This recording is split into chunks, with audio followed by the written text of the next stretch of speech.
Hey guys, this is Matt with BleepinJeep.com. Today I'm going to show you how to remove the stock XJ belly skid and install the Rough Country long arm crossmember. But this is just a tiny portion of a much longer video on how to install an entire Rough Country long arm lift. If you look down in the description below, you'll find links to all of the lift component how-to videos as well as the full-length version. Before we get started, make sure to subscribe to the BleepinJeep channel right here, and also check out Rough Country's YouTube channel at Rough Country TV. Alright guys, now we just need to get up in here with the jack to hold the transmission up while we replace that cross member. I'm just going to put a little bit of pressure on it to hold it there while we take the cross member off. Alright, now there's a couple of 15mm bolts right here.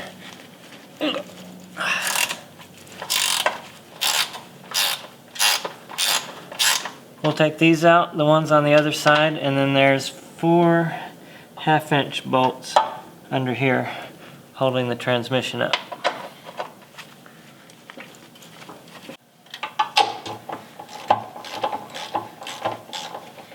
Now these 4 bolts here actually hold the transmission mount, and you might want to go ahead and replace that while you're taking this out, because it's kind of hard to get to anyway while you're in here. You might want to think about replacing the rubber transmission mount. Ooh. There we go. Alright, once you get that off, the next thing you need to do is remove this stud right here. Now it can be a little bit tricky. Let me show you a trick though. You're going to need 2 15mm wrenches and maybe some larger wrenches just to give yourself leverage. What I'm going to do is put the closed-in 15mm on top, and these are the nuts that we took off of here, so you need one from each side, and you're going to start by threading that on there face down, so this is backwards. Then we're going to go all the way up to the top.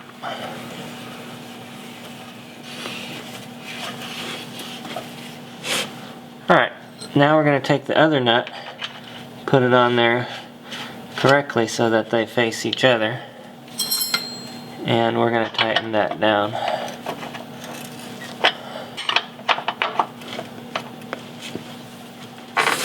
Now, use your other wrenches to give yourself some leverage. Now we're going to tighten them together as tight as we can get them.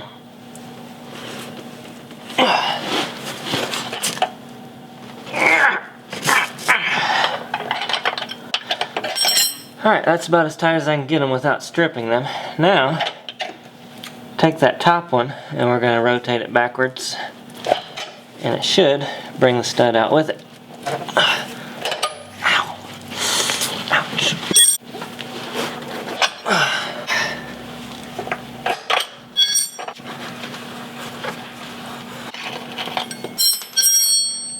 Alright, there you have it. That's how you remove a stud. The secret is to get it on there super tight.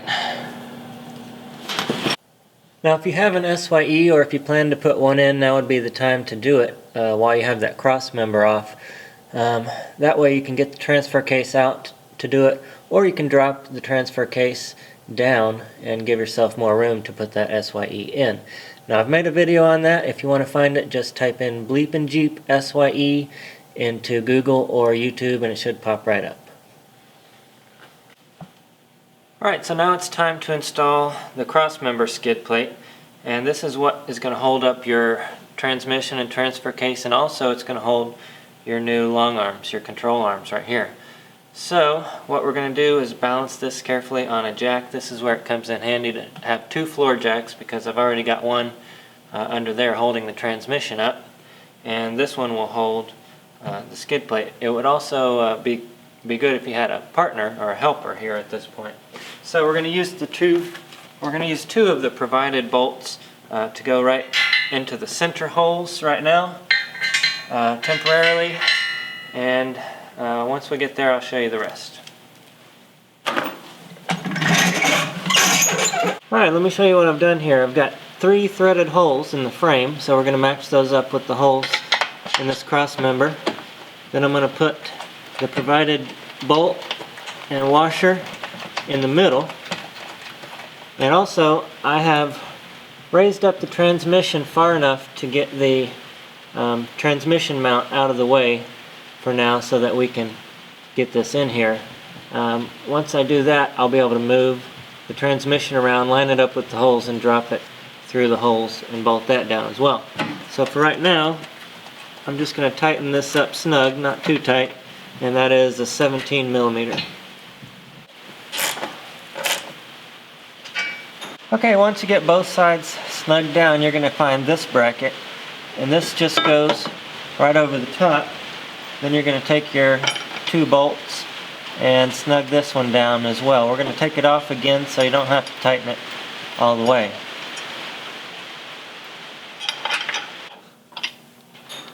Alright, so I should mention that these front bolts have never had anything in them in the frame, so if you have some trouble getting that threaded in there or started because it's a bit rusty or dirty, what you can do is take one of these self-threaders that comes for something else in the kit and use that to kind of clean it out or whatever, and then you should be able to get the bolt up in there after a little wiggling.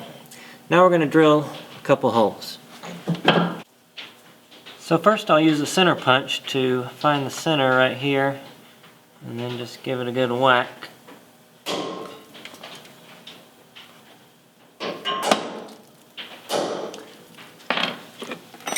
Then we're going to drill up to 17/32, I believe it is, but first I would like to start off with a smaller drill bit and work my way up.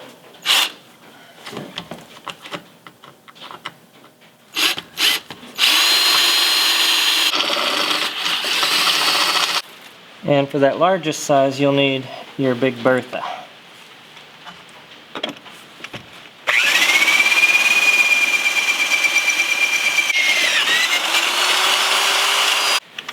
Okay, now I'm just going to do the same thing on this side. Once I get finished drilling both holes, I'm going to take this bracket off again.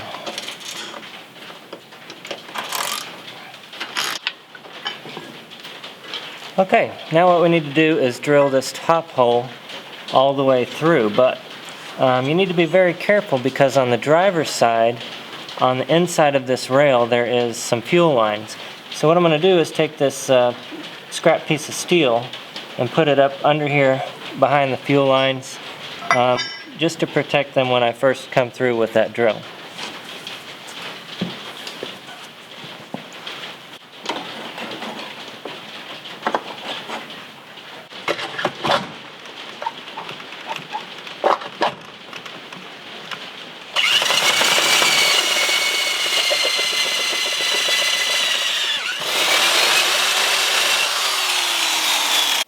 Okay, so now on the rear hull, and the rear hull only, this is the rear of the vehicle, we need to install this crush sleeve which keeps the frame from clamping down when we install this large bolt. We need to open that up to 25/32 is what the directions say, but nobody has a 25/32 drill bit, and that's kind of a specialty item. So a 3/4, I did this on the other side, and a 3/4 worked just fine, so that's what I'm going to use. I didn't even have a 3/4, so I went out and bought this. They're kind of expensive if you want a good one, but that's a 3/4 inch bit, and it, you know, if it's not big enough to put this in, I just wiggled it around just a little bit, and that was enough. So I'm not saying you should do that, but if you don't want to go out and buy a specialty 25/32 bit, you might try a 3/4 first. Oh gosh. Almost took my arm off. Okay, once you've got your larger hole drilled, you're going to take this sleeve, you're going to push it in there, and then you're going to take this piece and your long bolt.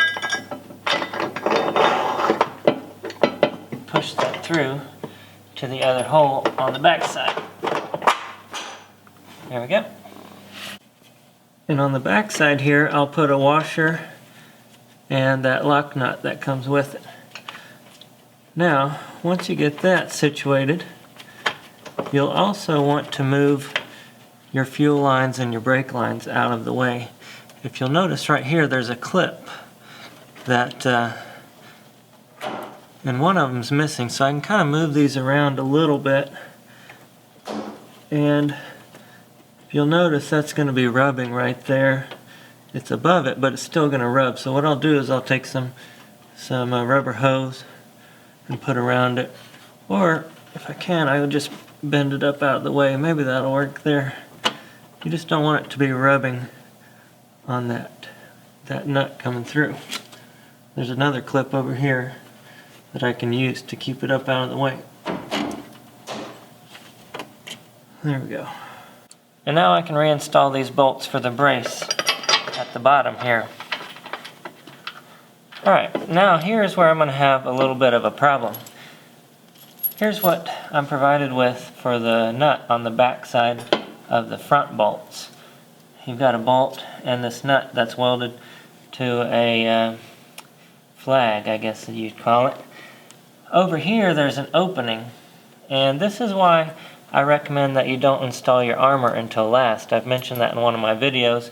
A lot of people had a problem with that, but this is the reason, because the armor always gets in the way of other things, like especially your lift kits. So it's not too much of a big deal, but what we're going to have to do is remove this skid, this rocker protection here, so that we can get to that hole, and that this goes inside the hole, and you hold it with your hand while you get it started on the inside of the frame.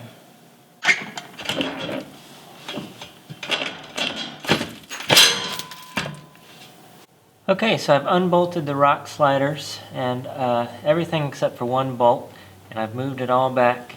Now I should be able to get in there, and I'm going to put this up in there and try to hold it in place.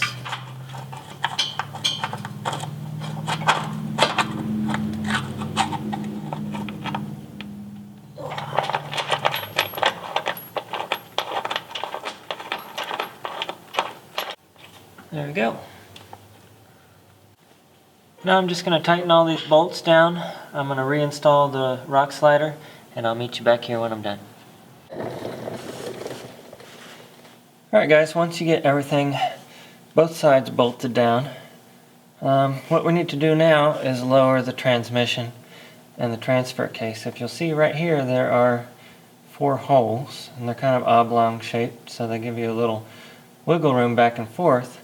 But what we need to do, it'd be nice if I had a helper here, but what we need to do is drop the jack down, which will lower this, but at the same time it's a little bit off. So what I need to do is pry this over with a pry bar or something to get those holes lined up with the transmission mount.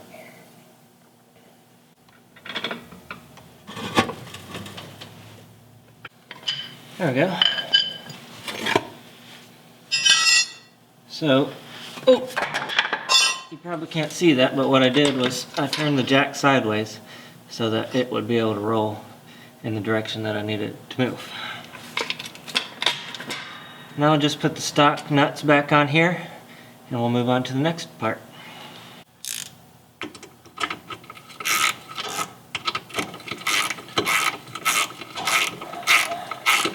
Sweet! Check it out guys, there's a lot more work to be done, but we're making progress. Now remember, this is just one video of many videos that we did on that entire lift. Now make sure to subscribe right here to the BleepinJeep channel. Also check out the website, BleepinJeep.com. We've got t-shirts, we've got stickers, we've got this Band-Aid sticker, we've got all kinds of great how-to videos for you as well, BleepinJeep.com. Also, what I want you to do is go over to Rough Country's YouTube channel at Rough Country TV.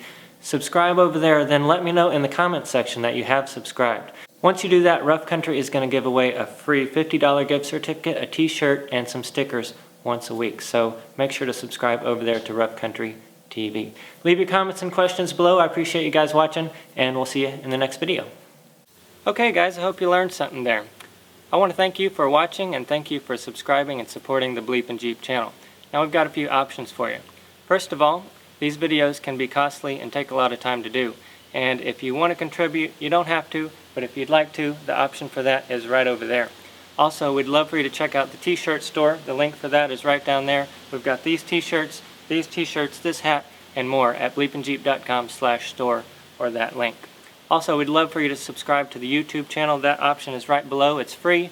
You get updates via email every week when we upload a new video. Also, we'd love for you to check out the website, BleepinJeep.com, or click this link right here. We've got all kinds of off-road videos. We've got how-to videos, off-road parks, and discount coupon codes, and more. So check that out, BleepinJeep.com. Alright guys, thank you very much for subscribing and supporting, and we'll see you in the next video.